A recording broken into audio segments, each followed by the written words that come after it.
La question de l'ouverture vers l'extérieur nous renvoie vers une capacité de projection dans le futur. Autrement dit, comment le professeur s'imagine dans le futur, comment il ou elle est stimulé dans cette capacité à se projeter dans le futur, parce qu'on a aussi beaucoup de personnes, on a soit des gens qui ont un projet, c'est évidemment beaucoup plus facile, et en général, finalement, quand on a vraiment un projet, on va au bout de ce projet, soit c'est plus une envie de voir autre chose, mais mal définie. Et là, c'est sur ce sujet-là qu'il peut y avoir beaucoup d'accompagnement dans le futur, et que le chef d'établissement lui-même, aidé d'autres personnes, et les corps d'inspection tels que renouvelés justement, doit être dans cette position de gestionnaire des ressources humaines, accompagnant les professeurs dans des entretiens individuels assez réguliers pour ouvrir ce type de perspective.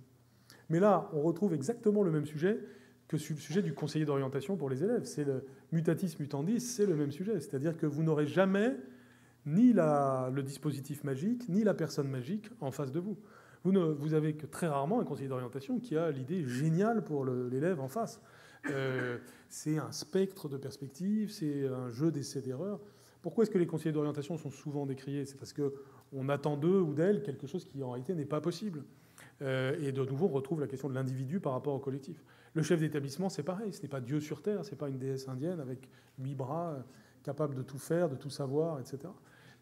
Par contre, si par nos modes d'action, par nos procédures aussi, des entretiens réguliers appuyés sur du collectif permettent de faire le point sur la carrière d'un enseignant et d'ouvrir des perspectives, d'envoyer dans des sessions où on explique par des professionnels ce qui existe dans telle ou telle branche, là, on est évidemment dans quelque chose de vivant qui rétroagira évidemment sur les professeurs.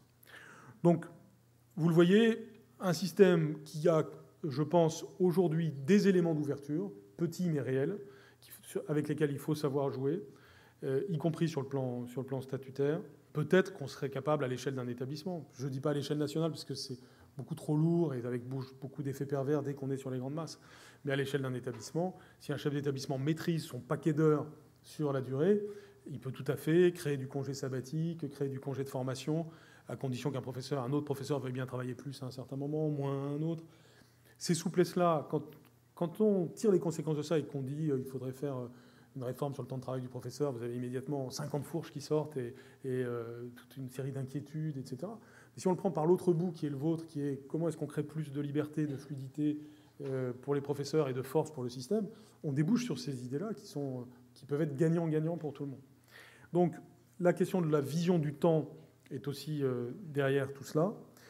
Et par-delà toutes ces questions pratiques, il y a évidemment une question mentale, c'est comment nous réussissons à moderniser notre système au bénéfice de l'être humain, évidemment in fine au bénéfice de nos élèves, qui ne sont pas que des réceptacles de savoir, ils le sont aussi, ils entendent des choses, mais il y a ce qu'ils voient. Hein, vous le savez aussi en tant que parent, en tant que personne dans la société, en tant que citoyen, et en tant que pédagogue, ce qui compte avant tout, c'est l'exemplarité. Vous pouvez dire à un enfant, va arroser le jardin, il le fera peut-être si vous avez de l'autorité, mais vous aurez plus d'autorité si vous arrosez vous aussi le jardin qu'il vous a vu faire et qu'il aura même envie de vous imiter. C'est un petit peu pareil dans la vie de façon générale.